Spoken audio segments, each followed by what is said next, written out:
નમસ્કાર વિદ્યાર્થી મિત્રો, મારુતિ સાયન્સ એકેડમી શાળાની અંદર આપ સૌ વિદ્યાર્થી મિત્રોનું હાર્દિક સ્વાગત છે।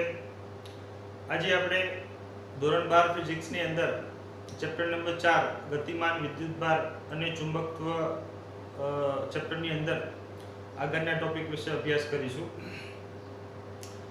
આજના લેક્ચરની અંદર આપણે બે સમાંતર વિદ્યુત પ્રવાહ વચ્ચે લાગતા બળની વાત કરવી છે। તો અગાઉના લેક્ચરની અંદર આપણે જોયું કે જ્યારે કોઈ ચુંબકીય ક્ષેત્રની અંદર વિદ્યુત પ્રવાહધારી તારને રાખવામાં આવે છે ત્યારે આ તાર પર એક ચુંબકીય બળ લાગે છે।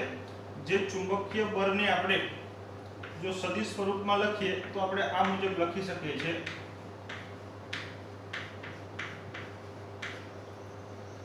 તથા જો આ બળના મૂલ્ય વિશે વાત કરીએ તો આ બળનું મૂલ્ય છે એ આ મુજબ આપણે આપી શકીએ છીએ sin θ। તો અહીંયા આપણે અગાઉ જોયું તે મુજબ જે L છે એ વાહકતાની લંબાઈ છે, B એ ચુંબકીય ક્ષેત્ર છે તથા આ જે θ એ વાહકતાની લંબાઈ અને ચુંબકીય ક્ષેત્ર વચ્ચેનો ખૂણો રહેલો છે। તો અહીંયા વાહકતાની લંબાઈ કઈ દિશામાં લેવી, જે સૌ આપણે જાણીએ છીએ કે જે દિશાની અંદર વિદ્યુત પ્રવાહનું વહન થાય છે એ દિશામાં આપણે વાહકતાની લંબાઈ ધ્યાનમાં લેવામાં આવે છે। માટે અહીંયા ખૂણો એ L અને B વચ્ચેનો ખૂણો છે। આ કોન્સેપ્ટનો ઉપયોગ કરીને આજે આપણે આજની થિયરી ઉપર છે આપણે ચર્ચા કરવી છે કે બે સમાંતર વિદ્યુત પ્રવાહ વચ્ચે એ કેટલું અને કેવા પ્રકારનું બળ લાગે છે। તો આપણે એના વિશે વાત કરીએ। તો સૌપ્રથમ આપણે અહીંયા અતિ લાંબા બે સુરેખ વાહક તાર લઈએ છીએ।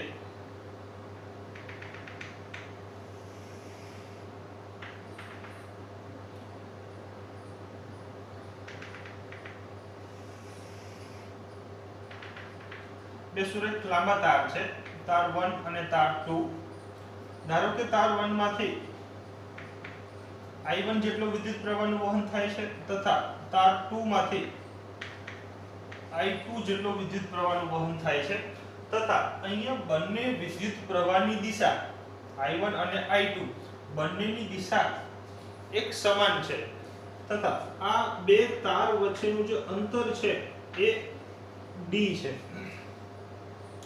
તો આવી રીતે જ્યારે વિદ્યુત પ્રવાહ સમાન દિશામાં સમાંતર એકબીજાને રહે એમ પસાર થાય છે ત્યારે આ બે વિદ્યુત પ્રવાહ વચ્ચે કેટલું બળ લાગે છે જે આપણે સૌ હવે જોઈએ। તો સૌપ્રથમ આપણે વાહક તાર 1 ની વાત કરીએ તો આપણે સૌ જાણીએ છીએ તે મુજબ જ્યારે કોઈ વાહક તારમાંથી વિદ્યુત પ્રવાહ પસાર થાય છે ત્યારે તેની આસપાસ ચુંબકીય ક્ષેત્ર ઉત્પન્ન થાય છે તથા આ ચુંબકીય ક્ષેત્રની જે દિશા એ આપણે જમણા હાથના નિયમ પરથી શોધી શકીએ છીએ।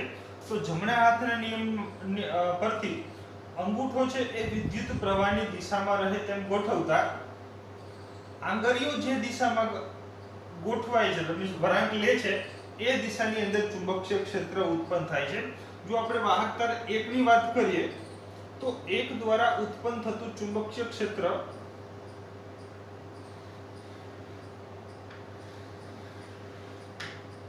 આ રીતે દોરી શકીએ છીએ।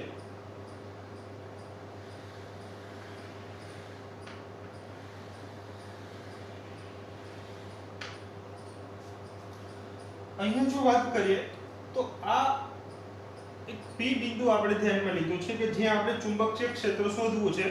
તો આ P બિંદુ છે જે વાહક તાર 2 પર રહેલું છે એવું આપણે ધ્યાનમાં લીધેલું છે। તો આ P બિંદુની વાત કરીએ તો આ P બિંદુએ ચુંબકીય ક્ષેત્રની દિશા જમણા હાથના નિયમ પરથી સમતલને લંબ રૂપે રહે તેમ અંદરની દિશામાં રહે તેમ ગોઠવાય છે। માટે અહીંયા આપણે ચુંબકીય ક્ષેત્રની દિશા આ દિશામાં દર્શાવી શકીએ છીએ।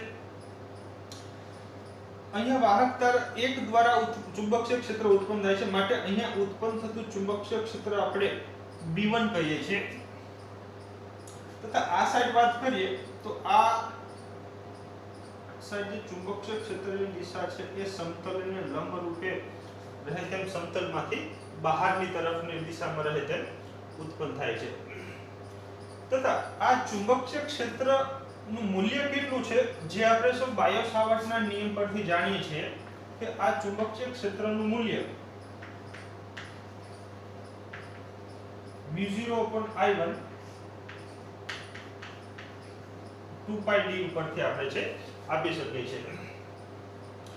હવે આપણે અગાઉના લેક્ચરની અંદર જોયું કે જ્યારે કોઈ ચુંબકીય ક્ષેત્રની અંદર કોઈ વિદ્યુત પ્રવાહધારિત તારને રાખવામાં આવે છે ત્યારે આ તાર પર ચુંબકીય બળ લાગે છે તથા આ ચુંબકીય બળનું મૂલ્ય છે કેટલું છે જે પણ આપણે અગાઉ જોયું. તો અહીંયા કંઈક આવી જ પરિસ્થિતિનું નિર્માણ થાય છે.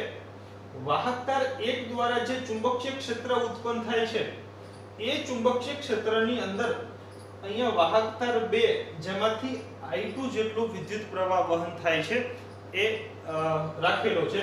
તો આ ચુંબકીય ક્ષેત્ર B1 ના લીધે આ વાહક તાર 2 પર કેટલું બળ લાગે છે જો એની આપણે વાત કરીએ કે વાહક તાર 2 પર B1 ચુંબકીય ક્ષેત્ર છે જે I1 ના લીધે ઉત્પન્ન થાય છે માટે આપણે એને કહી શકીએ છીએ કે વાહક તાર 1 દ્વારા વાહક તાર 2 પર લાગતું બળ તો આપણે એને અહીંયા સંજ્ઞાને સ્વરૂપ આ રીતે લખી શકીએ છીએ 2 પર 1 દ્વારા લાગતું બળ જો વાત કરીએ તો અગાઉના સમીકરણ પરથી થશે 2 માંથી વિદ્યુત પસાર થતો વિદ્યુત પ્રવાહ છે એ I2 છે તથા ચુંબકીય ક્ષેત્રનું મૂલ્ય B1 છે તથા વાહક તાર 2 ની લંબાઈ ધારો કે L જેટલી છે અને આ જે sin થીટા છે એ લંબાઈ અને ચુંબકીય ક્ષેત્ર B વચ્ચેનો ખૂણો છે.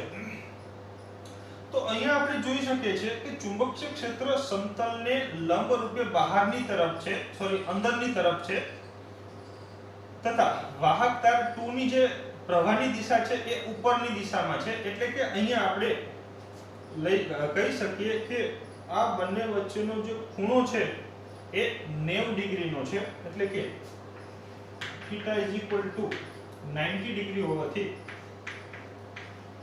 F21 લખી શકીએ છીએ કે I2 B1 ની કિંમત અહીંથી આપણે જો અહીંયા રાખીએ તો μ0/I1 2πd into L sin 91 થશે માટે F21 નું મૂલ્ય થશે μ0/I1 I2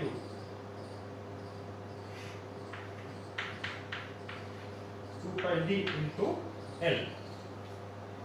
પરંતુ અહીંયા આપણે વાહકતાને છે એ અનંત લંબાઈનો વાહકતા છે એટલે કે જો લંબાઈને અનંત કરવામાં આવે તો બળનું મૂલ્ય પણ છે કેવું થાય છે અનંત થાય છે માટે અહીંયા આપણે આ વાહકતાના કોઈ ચોક્કસ લંબાઈ માટેની જો વાત કરીએ તો એકમ લંબાઈ દીઠ કેટલું બળ લાગે છે એના વિશે આપણે વાત કરીએ તો એકમ લંબાઈ દીઠ લાગતું બળ F21 ને આપણે જો આ લંબાઈ વડે છે એ ભાગીએ ડિવાઈડ કરીએ તો આપણને એનું સમીકરણ મળશે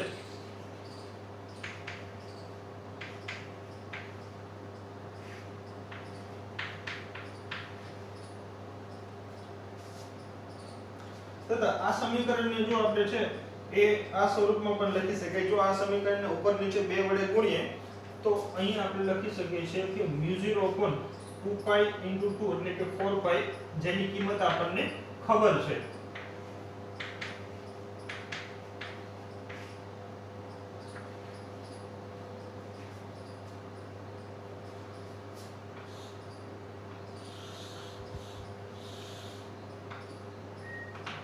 તો આપણે અહીં જોયું કે વાહક તાર 1 દ્વારા જે ચુંબકીય ક્ષેત્ર ઉત્પન્ન થાય છે એ ચુંબકીય ક્ષેત્રની અંદર વાહક તાર 2 ને રાખતા જેમાંથી I2 જેટલો વિદ્યુત પ્રવાહ વહે છે તો વાહક તાર 2 પર 1 દ્વારા લાગતું બળ એકમ લંબાઈ દીઠ લાગતું બળ છે એમ આપણે આ સમીકરણ મુજબ આપણે લખી શકીએ છીએ મ્યુ 0 upon 4 પાઈ 2 I1 I2 upon D. ત્યાં D છે એ બે વાહક તાર વચ્ચેનું અંતર છે. જો આપણે આ બળની દિશાની વાત કરીએ તો ફ્લેમિંગના ડાબા હાથના નિયમ પરથી આપણે અહીંયા બળની દિશા શોધી શકીએ છીએ. જો આ P બિંદુ પાસે આપણે ફ્લેમિંગનો ડાબો હાથનો નિયમનો ઉપયોગ કરીએ તો ચુંબકીય ક્ષેત્ર છે એ સમતલને અંદરની તરફની દિશામાં છે, વિદ્યુત પ્રવાહ ઉપરની દિશામાં છે. તો ડાબા હાથને આપણે આ રીતે ગોઠવતા જે પ્રથમ આંગળી છે ચુંબકીય ક્ષેત્રની દિશામાં રાખતા અંગૂઠો છે જે બળની દિશા દર્શાવે છે. તો અહીંયા લાગતું બળ એ ડાબી તરફ લાગે છે, એટલે કે આ જે F21 બળ છે એ આ દિશાની અંદર લાગે છે.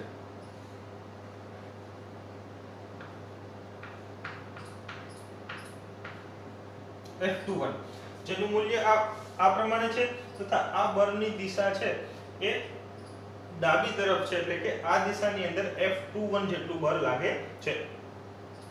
જો આપણે અહીંયા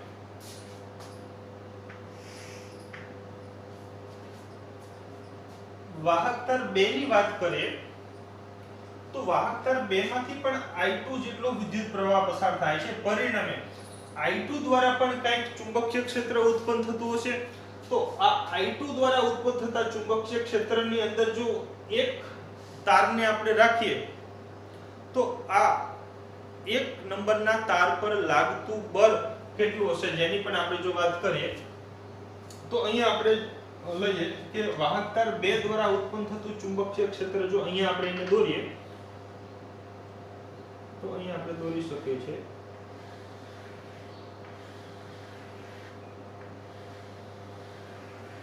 આ મુજબ છે થશે. તથા આ ચુંબકીય ક્ષેત્રની જે દિશા છે જમણા હાથના નિયમ પરથી અહીંયા છે જોઈએ તો સમતલને લંબ રૂપે અંદરની તરફની દિશામાં રહે છે. તથા આ બિંદુએ વાત કરીએ કે જે બિંદુ વાહક તાર 1 પર આપણે ધ્યાનમાં લીધેલું છે તો આ P બિંદુએ અહીંયા ચુંબકીય ક્ષેત્રની દિશા સમતલને લંબ રૂપે બહારની દિશામાં રહે તેમ ગોઠવાય છે. તથા આ જે વાહક તાર 2 દ્વારા ઉત્પન્ન થતું ચુંબકીય ક્ષેત્ર આપણે જો B2 નામ આપણે આપીએ તો આ ચુંબકીય ક્ષેત્રનું મૂલ્ય કેટલું થશે તો કે μ0 I2 upon 2 પાઈ D પરથી. હવે અગાઉ જે પરિસ્થિતિ હતી એ જ પ્રમાણની પરિસ્થિતિ અહીંયા પણ છે કે B2 જેટલા ચુંબકીય ક્ષેત્રની અંદર I1 જેટલો વિદ્યુત પ્રવાહ ધારિત તારને રાખવામાં આવે તો આ I1 એક નંબરના તાર પર બળ લાગે છે. તો આ બળનું મૂલ્ય આપણે લખી શકીએ છીએ કે તાર 1 પર લાગતું 2 દ્વારા લાગતું બળ, 1 પર 2 દ્વારા લાગતું બળની વાત કરીએ તો અહીંયા આપણે લખી શકીએ છીએ કે તાર 1 માંથી પસાર થતો વિદ્યુત પ્રવાહ I1 છે તથા અહીંયા ચુંબકીય ક્ષેત્રનું મૂલ્ય છે એ B2 જેટલું છે. વાહક તારની લંબાઈ પણ L જેટલી આપણે ધારેલી છે તથા અહીંયા sin θ. તો અહીંયા પણ આપણે જોઈ શકીએ છીએ કે ચુંબકીય ક્ષેત્ર બહારની તરફ છે, વિદ્યુત પ્રવાહ એટલે કે વાહક તારની લંબાઈ છે એ ઉપરની તરફ છે અને બંને વચ્ચેનો ખૂણો એ 90 ડિગ્રીનો રહે છે. તો θ = 90 ડિગ્રી લેતા આ F12 પરની જો આપણે વાત કરીએ તો I1 તથા B2 ની કિંમત અહીંથી અહીંયા રાખતા I2 ઉપર 2 પાઈ D into L પરથી આપણે લખી શકીએ છીએ. અહીંયા પણ આપણે એકમ લંબાઈ દીઠ બળની વાત કરવી છે માટે એકમ લંબાઈ દીઠ પર લાગતું બળ લખી શકીએ છીએ μ0 I1 I2 2 પાઈ D. જો આને આપણે છે એ આ સ્વરૂપની અંદર લખી શકીએ છીએ μ0 upon 4 પાઈ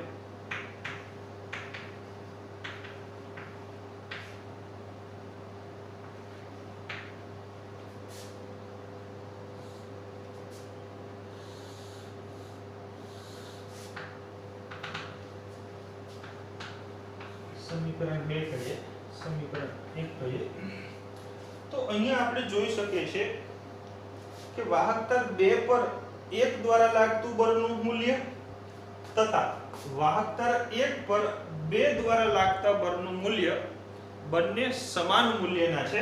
માટે આપણે અહીંયા છે એ જો મૂલ્યની વાત કરીએ તો આપણે લખી શકીએ છીએ કે F12 is equal to F21।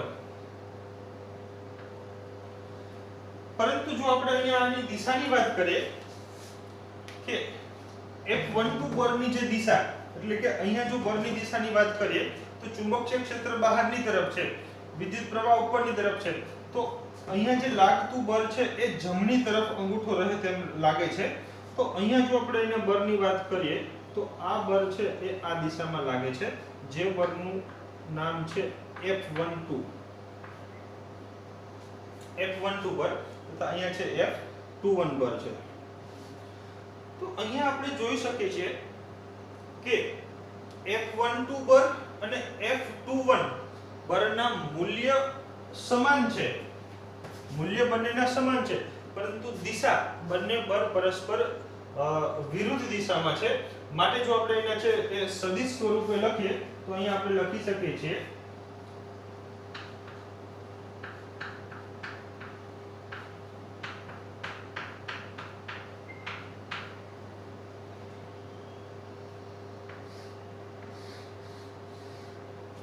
તો F12 is equal to minus F21 છે, જે આપણે અહીંયા આપણે સાબિત કર્યું છે, જે પરથી આપણે કહી શકીએ છીએ કે અહીંયા ન્યૂટનના ગતિના ત્રીજા નિયમનું પણ છે પાલન થાય છે।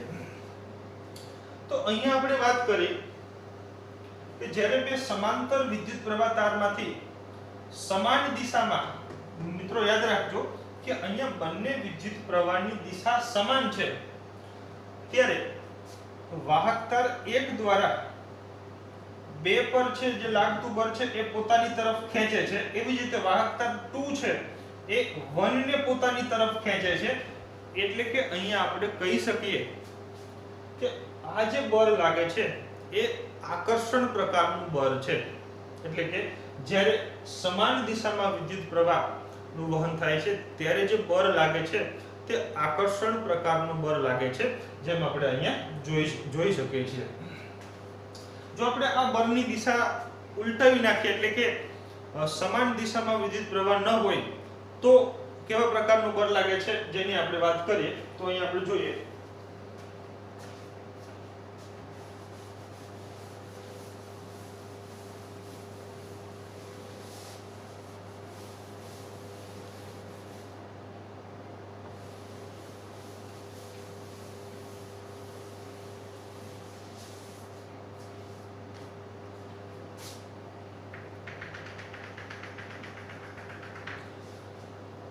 અહીંયા આપણે બે થી લાંબા વાહક તાર લઈએ છીએ,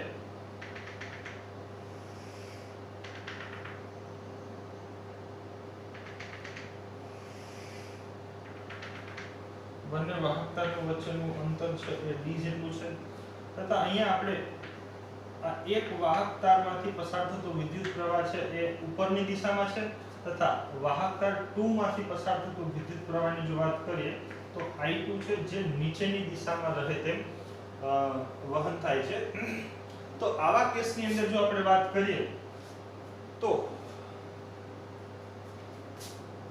અહીંયા વાહક તાર 1 દ્વારા જે ચુંબકીય ક્ષેત્ર ઉત્પન્ન થાય છે એ ચુંબકીય ક્ષેત્ર જમણા હાથના નિયમ પરથી જોઈએ તો આ બિંદુએ એટલે કે વાહક તાર 2 પરના બિંદુએ જે ચુંબકીય ક્ષેત્ર છે એ આ દિશામાં રહે તેમ ગોઠવાય છે। જો હવે અહીંયા વાહક તાર આ ચુંબકીય ક્ષેત્ર છે એ B1 નામ આપણે આપીએ તો B1 જેટલા ચુંબકીય ક્ષેત્રની અંદર I2 જેટલો વિદ્યુત પ્રવાહ આ દિશામાં રાખતા આના પર જે લાગતું બળ છે એને જો આપણે નામ આપણે આપીએ F21 તો આ બળનું મૂલ્ય છે આપણે અગાઉ જોયું તે મુજબ હશે। જો આ બળની આપણે દિશાની વાત કરીએ તો ચુંબકીય ક્ષેત્ર છે એ અંદરની તરફ છે, ફ્લેમિંગના લેફ્ટ હેન્ડના નિયમ પરથી પ્રથમ આંગળું ચુંબકીય ક્ષેત્રમાં રાખતા અહીંયા આપણે જોઈ શકીએ છીએ કે ચુંબકીય ક્ષેત્ર અંદર છે, વિદ્યુત પ્રવાહ નીચેની દિશામાં છે, તો અંગૂઠો છે જે બળની દિશા દર્શાવે છે, જે આ દિશામાં જમણી તરફની દિશામાં રહે છે, એટલે કે F21 જે બળ લાગે છે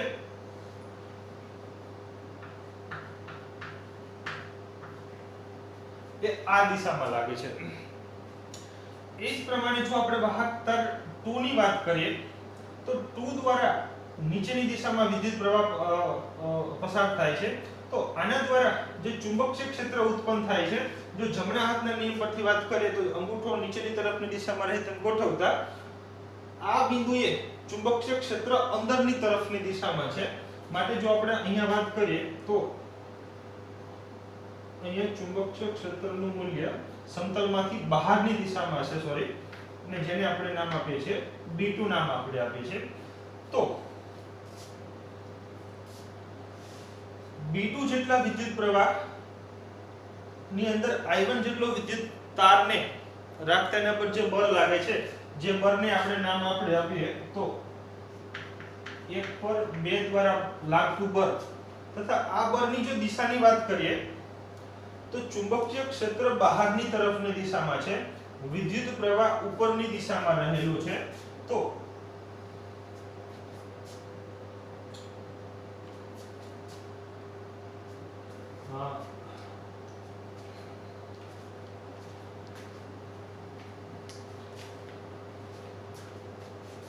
અહીંયા આપણે જે ચુંબકીય ક્ષેત્રની જે દિશા છે એની વાત કરીએ તો વિદ્યુત I2 વિદ્યુત પ્રવાહ નીચેની તરફ છે, તો અહીંયા જે વાહક તાર 1 પર બિંદુ છે ત્યાં ચુંબકીય ક્ષેત્રની દિશા અંદરની દિશામાં રહેલું છે, માટે અહીંયા આપણે આ દિશામાં ચુંબકીય ક્ષેત્ર રહે છે, તથા આનું નામ આપણે જો B2 આપણે આપીએ તો ફ્લેમિંગને ડાબા હાથના નિયમ પરથી આપણે જોઈ શકીએ છીએ કે ચુંબકીય ક્ષેત્ર અંદરની તરફ છે, વિદ્યુત પ્રવાહ ઉપરની દિશામાં છે, તો અંગૂઠો છે એ ડાબી તરફ રહે છે, એટલે કે આ જે બળ લાગે છે એ આપણે આ દિશામાં બળ લાગે છે, જેને આપણે નામ આપીએ છીએ F12 બળ. તો મિત્રો આ બંને કિસ્સાની અંદર જો આપણે જોઈએ તો કે જ્યારે સમાન દિશામાં વિદ્યુત પ્રવાહનું વહન થાય છે ત્યારે બંને બળ છે એ પરસ્પર એક વાહક તાર બીજા તારને છે એ આકર્ષે છે, માટે આપણે કહી શકીએ છીએ કે આ જે બળ છે એ આકર્ષણ પ્રકારનું બળ છે. જ્યારે વિદ્યુત પ્રવાહ વિરુદ્ધ દિશામાં વહન થાય છે ત્યારે આ બળ છે, દાખલા તરીકે આ બળની વાત કરીએ F21 2 પર 1 દ્વારા લાગતું બળ છે એ આ દિશામાં છે, તો F12 બળ છે પરસ્પર આ દિશામાં છે, તો અહીંયા આપણે જોઈ શકીએ છીએ કે આ બંને અપાકર્ષણ ટાઈપના બળ છે. તો આપણે અહીંયા કહી શકીએ છીએ કે જ્યારે વિદ્યુત પ્રવાહની દિશા અલગ અલગ કે વિરુદ્ધ દિશામાં હશે ત્યારે બંને વચ્ચે અપાકર્ષણ બળ લાગે છે, જ્યારે સમાન હશે ત્યારે આકર્ષણ બળ લાગે છે, જે આપણે સૌ જોયું છે.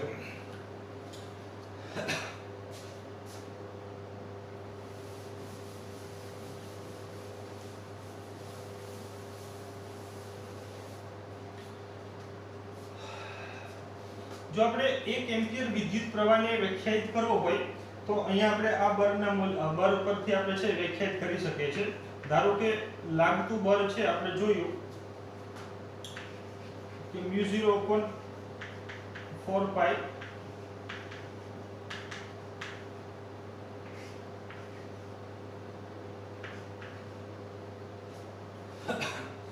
આ રીતે આપણે આપી શકીએ છીએ કે ભાઈ એકમ લંબાઈ એટલે લાગતું બળ છે એ કેટલું હશે, તો કે μ0/4 પાઈ 2I1 I2/d જેટલું હશે.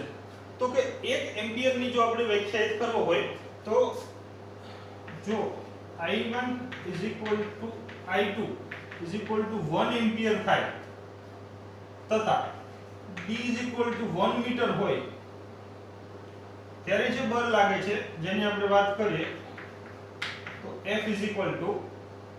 આની કિંમત આપણને ખબર છે 10 ની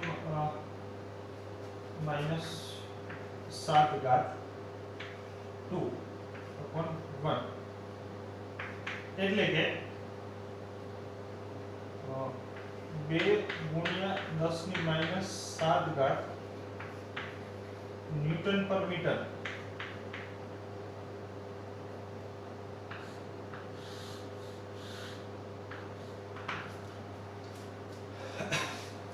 ધારો કે અહીંયા આપણને I1 અને જે I1 અને I2 જે પ્રવાહ છે આપણને ખબર નથી, પરંતુ આપણે અહીંથી આપણે જોઈ શકીએ છીએ કે જ્યારે જે લાગતું બળ છે એ આટલું થશે 2 × 10⁻7 ન્યૂટન પર મીટર જેટલું થશે, ત્યારે I1 અને I2 ની કિંમત છે કેટલી થાય છે? 1 એમ્પિયર જેટલી થાય છે. તો અહીંયા આપણે છે એ 1 એમ્પિયર ને છે એ વ્યાખ્યાયિત કરી શકીએ છીએ, તથા એમ્પિયર નામના સાયન્ટિસ્ટે પણ છે એવી રીતે છે 1 એમ્પિયર ને વ્યાખ્યાયિત કરેલું છે. તથા જો આપણે અહીંથી આગળ વાત કરીએ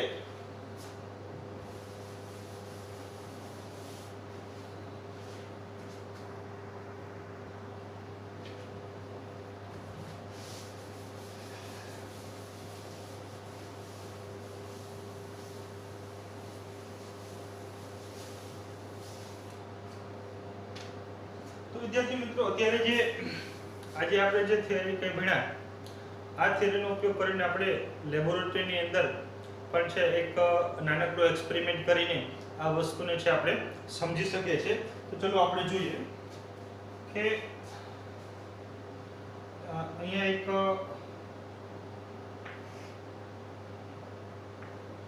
સાથે બે વાહક તારને છે એ મુક્ત રહે તેમ લટકાવેલા છે.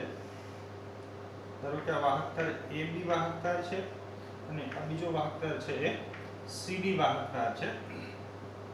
હવે આ બંને વાહક તાર છે એનો B છેડો અને D છેડો છે એ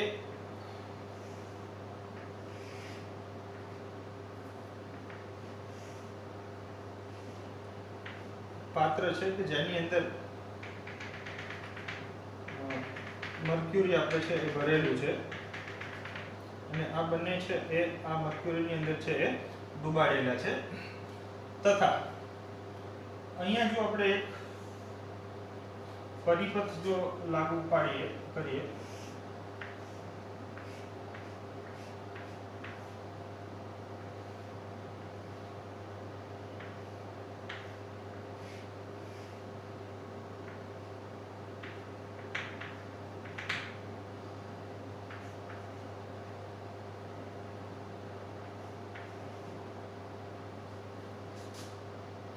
તો આ પ્રકારની આપણે ગોઠવણી કરી છે.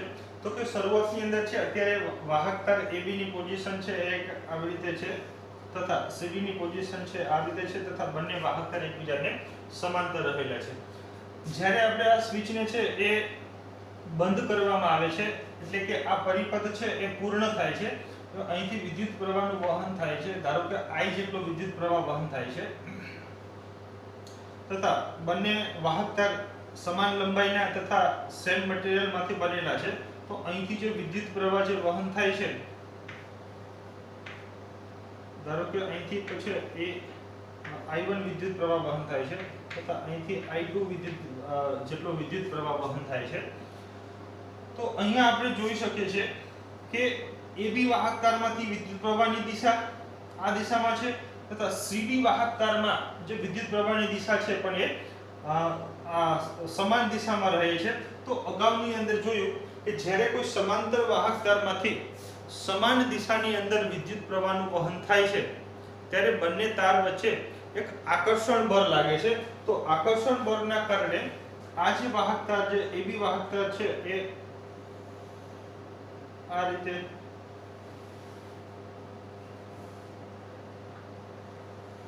થાય છે, તથા જો CD વાહક તારની વાત કરીએ તો CD વાહક તાર કંઈ આવી રીતે થાય છે.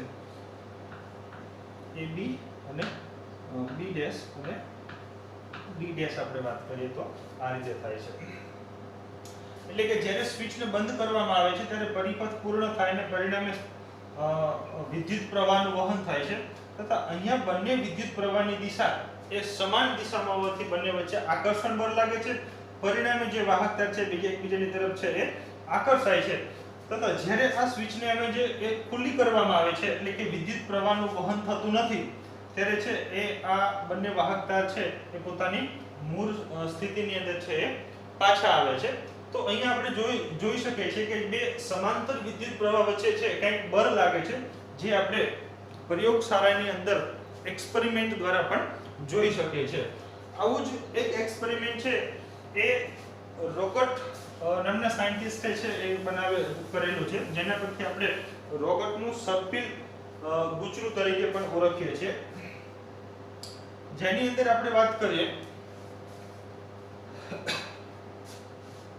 કે અહીંયા એક અવાહક સ્ટેન્ડ લીધેલું છે.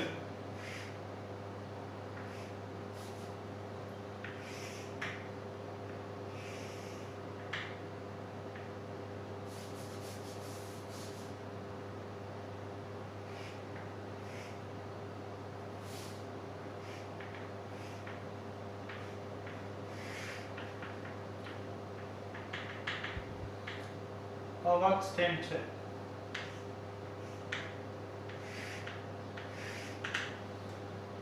હવે આ સ્ટેન્ડના એક છેડે એકદમ સોફ્ટ સ્પ્રિંગ આપણે લટકાવેલી છે.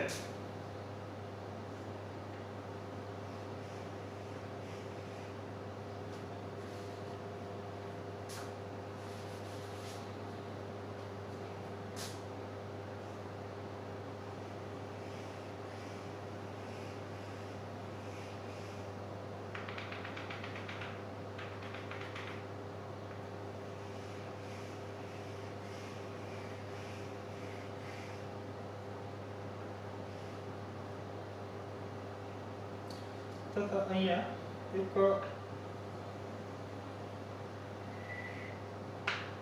મેટલ બાઉલ છે, જેની અંદર આ મર્ક્યુરી છે એ ભરવામાં આવેલું છે.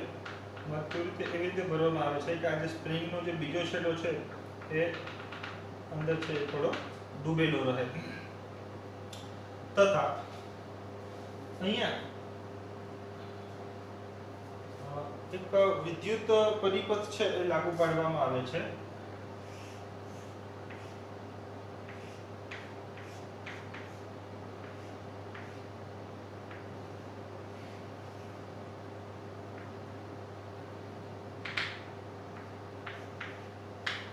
બેટરી બી છે. તો આ રીતે છે એક સોફ્ટ સ્પ્રિંગ છે જેનો એક છેડો છે દ્રઢ આધાર સાથે જોડેલો છે, તથા બીજો છેડો છે એક બાઉલ, જે ધાતુનું જે બાઉલ છે જેની અંદર અવાહક બાઉલ છે જેની અંદર મર્ક્યુરી ભરેલું છે, અને એનો બીજો છેડો છે એ અહીંયા આપણે મર્ક્યુરીની અંદર ડૂબે છે એવી રીતે ગોઠવેલો છે. હવે જ્યારે સ્વિચને બંધ કરવામાં આવે છે એટલે કે પરિપથ છે એ પૂર્ણ થાય છે અને અહીંયા છે એ વિદ્યુત પ્રવાહનું વહન થાય છે. તો અહીંયા આપણે જોઈ શકીએ છીએ કે આ જે વિદ્યુત પ્રવાહ વહન થાય છે એ જો સ્પ્રિંગના દરેક આંટાની વાત કરીએ તો આ દિશાની અંદર આવી રીતે વિદ્યુત પ્રવાહનું વહન થાય છે. જો પાસેના બે આંટાની આપણે વાત કરીએ તો આ બે આંટાની અંદર જો જોઈએ તો બંને આંટાની અંદર એ સમાન દિશાની અંદર વિદ્યુત પ્રવાહનું વહન થાય છે. પરિણામે આ જે આંટો છે પાસેના આંટાની વચ્ચે એક આકર્ષણ બળ લાગે છે, અને આકર્ષણ બળ લાગવાને કારણે આ જે સ્પ્રિંગ છે એ સ્પ્રિંગનું સંકોચન થાય છે. સંકોચન થવાને લીધે આ જે છેડો જે પહેલા જે મર્ક્યુરીની અંદર જે ડૂબેલો હતો, સંકોચન થવાને કારણે છે એ સ્પ્રિંગની લંબાઈમાં છે એ ઘટાડો થાય છે અને આ છેડો છે એ મર્ક્યુરીમાંથી બહાર આવે છે. પરિણામે આ સર્કિટ છે એ બ્રેક થાય છે અને વિદ્યુત પ્રવાહ છે એ ઝીરો થાય છે. જેવો વિદ્યુત પ્રવાહ શૂન્ય થાય છે કે તરત જ આ જે સંકોચન થાય છે એ સંકોચન છે એ સ્પ્રિંગનું વિસ્તરણ થાય છે અને પરિણામે આ જે સ્પ્રિંગનો બીજો છેડો છે એ મર્ક્યુરીની અંદર છે એ ટચ થાય છે અને પરિણામે છે સર્કિટ પૂરી થાય છે અને પાછો છે વિદ્યુત પ્રવાહનું વહન થાય છે. તો આમ આ સ્પ્રિંગ છે એક પ્રકારે કહી શકીએ કે એક ઉપર નીચે એક ડાન્સ કરે છે એવું આપણે જોઈ શકીએ છીએ. એટલે કે અહીંયા જે સ્પ્રિંગ છે એ આપણે કહી શકીએ કે સંકોચન અને વિસ્તરણ થાય છે આ દિશાની અંદર છે. જે પણ છે આપણે પ્રયોગશાળાની અંદર છે આપણે જોઈ શકીએ છીએ. તો અહીંયા છે એ રોબોટનું સર્પિલ ગુચરા પરથી આપણે જોઈ શકીએ છીએ કે જ્યારે કોઈ વાહક તારમાંથી સમાન દિશામાં વિદ્યુત પ્રવાહનું વહન થાય છે ત્યારે તે વાહક તાર વચ્ચે આકર્ષણ બળ લાગે છે, જે આપણે સૌ જોઈ શકીએ છીએ.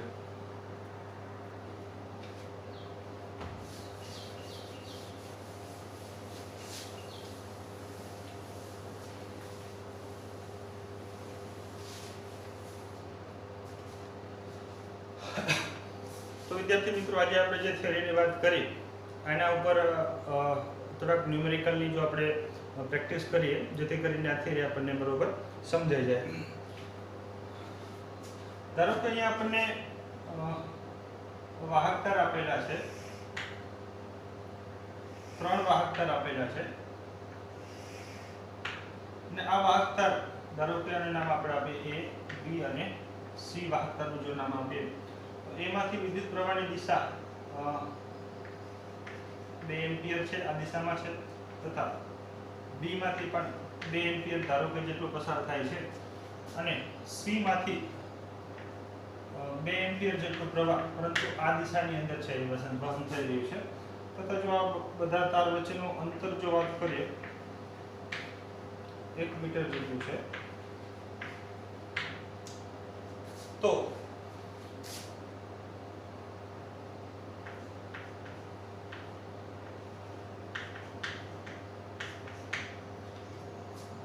વાહક તાર B પર એટલે કે FB પર લાગતું કુલ બળ શોધવાનું છે. તો સૌપ્રથમ વિદ્યાર્થી મિત્રો આ વિડિયોને છે એ પોઝ કરી અને તમે જાતે દાખલો છે સોલ્વ કરવાની પ્રયત્ન કરો. ત્યારબાદ અહીં આપણે છે દાખલો ગણીએ છીએ, જોઈએ છીએ કે કઈ રીતે છે જવાબ કેટલું બળ આવે છે.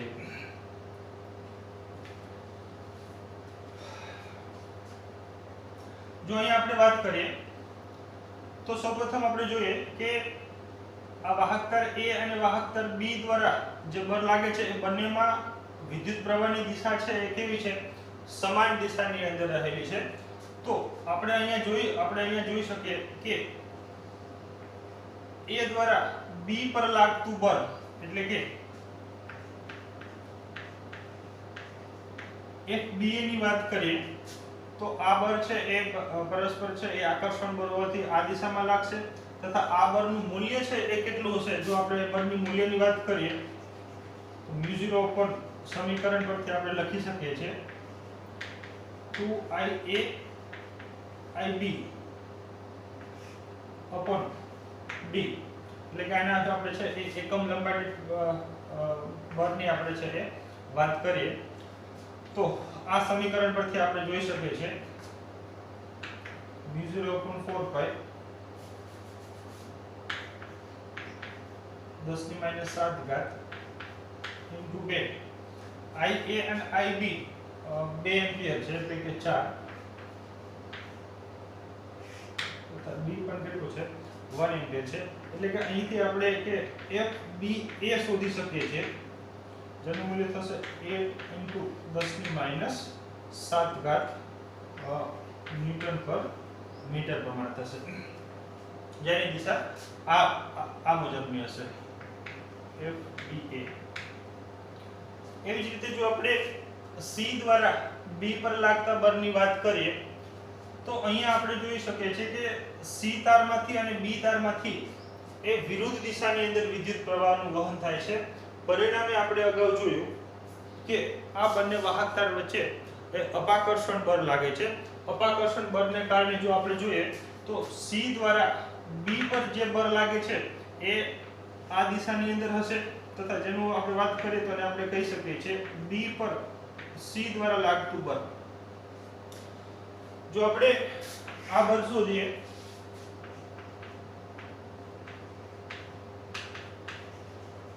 μ0 upon 4/2 IC IB upon D પરથી લખી શકીએ આપણે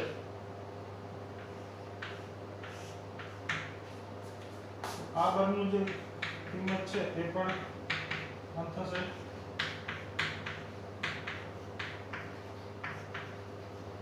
ન્યૂટન પર મીટર. તથા અહીંયા આપણે બંને જોઈ શકીએ છીએ કે આ બંને બળ છે એ એક જ દિશાની અંદર લાગે છે, એટલે કે FBA અને FBC બંને સમાન દિશામાં હોવાથી અહીંયા જે FB પર લાગતું કુલ બળની જો આપણે વાત કરીએ તો આપણે લખી શકીએ છીએ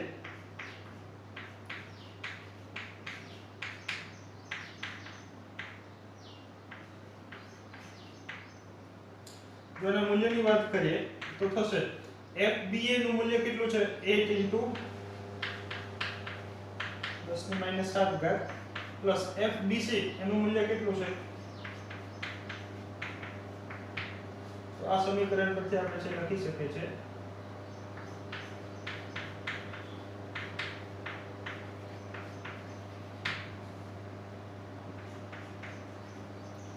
નેટ FB પર લાગતું બળ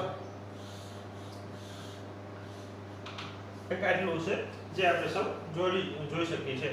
તો વિદ્યાર્થી મિત્રો આવી જ રીતે તમે પણ છે શોધી શકો છો। ધારો કે વાહકતાર C પર લાગતું બળ કેટલું હશે, એટલે કે A દ્વારા અને B દ્વારા આ વાહકતાર C પર કેટલું બળ લાગે છે જે તમે પણ છે એ શોધી શકો છો। તો આ જે છે એ હું તમારા પર છોડું છું। તો દરેક વિદ્યાર્થી મિત્રો છે એ વાહકતાર C પર કેટલું બળ લાગશે એ શોધવાનું છે।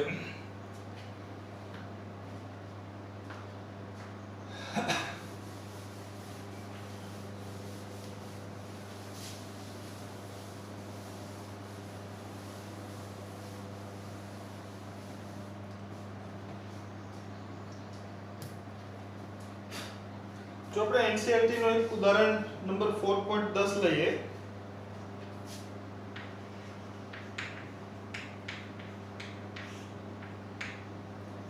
જેવું કહે છે કોઈ સ્થળે પૃથ્વીના ચુંબકીય ક્ષેત્રનો સમક્ષિતિજ ઘટક 3 × 10⁻5 ટેસ્લા જેટલો છે અને આ ક્ષેત્રની દિશા ભૌગોલિક દક્ષિણથી ભૌગોલિક ઉત્તર તરફ છે।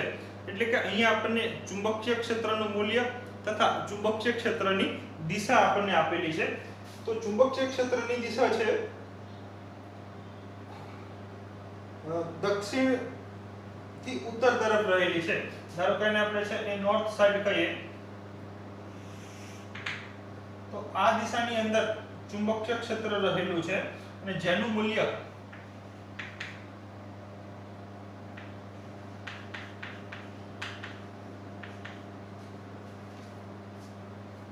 3 × 10⁻5 ટેસ્લા જેટલું છે।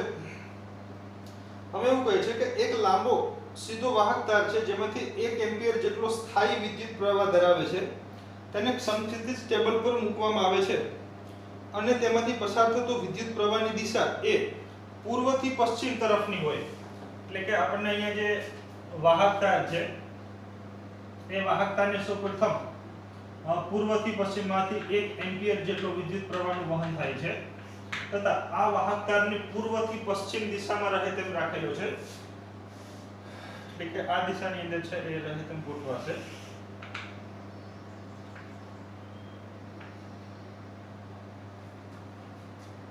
અહીંથી 1 એમ્પિયર જેટલો વિદ્યુત પ્રવાહનું વહન થાય છે। તો કન્ડિશન 1 આપણને આવી રીતે આપેલી છે કે પૂર્વથી પશ્ચિમ તરફ આપેલું છે, તો ત્યારે તેની એકમ લંબાઈ દીઠ તેના પર કેટલું બળ લાગશે જે આપણે શોધવાનું છે।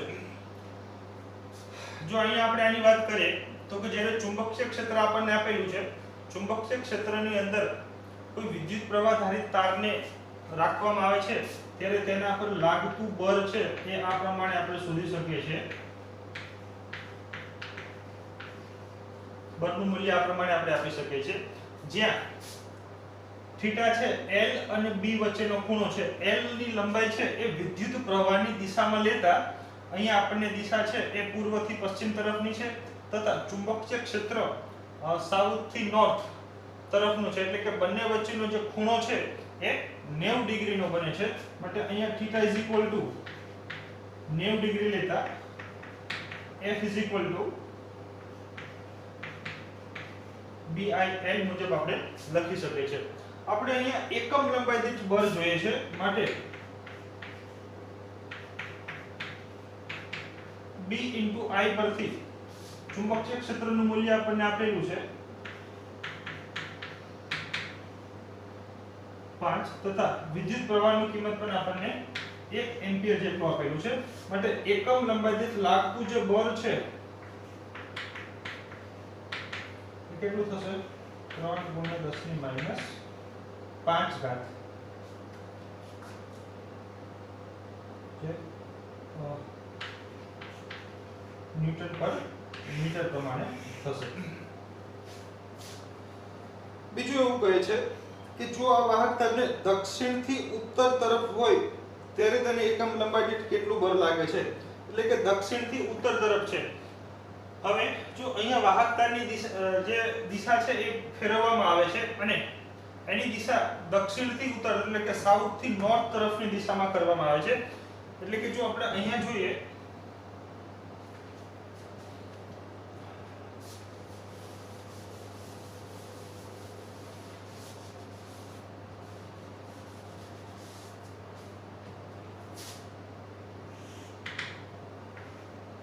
સાઉથ થી નોર્થ ચુંબકીય ક્ષેત્ર છે તથા વિદ્યુત પ્રવાહની જે દિશા છે એ દિશાને પણ સાઉથ થી નોર્થ ની દિશામાં કરવામાં આવે છે તથા અહીંથી 1 એમ્પિયર જેટલો વિદ્યુત પ્રવાહ પસાર થાય છે.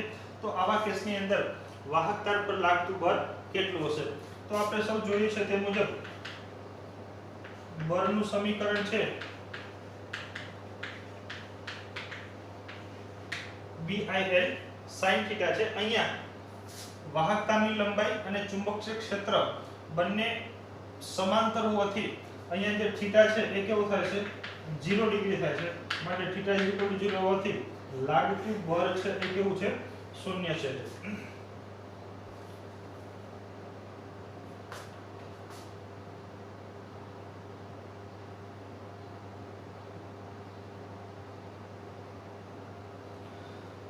ઓકે, તો અહીંયા આપણે છે બંને કિસ્સાની અંદર જોયું. જો અગાઉના કિસ્સાની અંદર આપણે બળના દિશાની પણ છે આપણને વાત કરવા જોઈએ તો એની આપણે દિશાની જોઈએ તો કે એ દિશા કઈ દિશામાં લાગે છે. તો આપણે જોયું કે ચુંબકીય ક્ષેત્ર છે એ બી આ દિશામાં રહેલું છે તથા વિદ્યુત પ્રવાહ છે એ આ દિશાની અંદર છે એ વહન થાય છે. તો ફ્લેમિંગના ડાબા હાથનો ઉપયોગ કરીને આપણે છે એ જોઈ શકીએ છીએ કે વિદ્યુત પ્રવાહ છે એ આ દિશાની અંદર છે, ચુંબકીય ક્ષેત્ર ઉપરની દિશામાં, વિદ્યુત પ્રવાહ આ દિશામાં છે. તો અંગૂઠો છે એ સમતલને લંબ રૂપે અંદરની તરફની દિશામાં રહે તેમ ગોઠવાય છે. માટે અહીંયા જે લાગતું બળ છે એ અંદરની તરફની દિશાની અંદર છે, સાઉથ છે, આ નોર્થ સાઈડ છે. તો અહીંયા જે લાગતું બળ છે એ અંદરની તરફની દિશાની અંદર રહેલું હોય છે.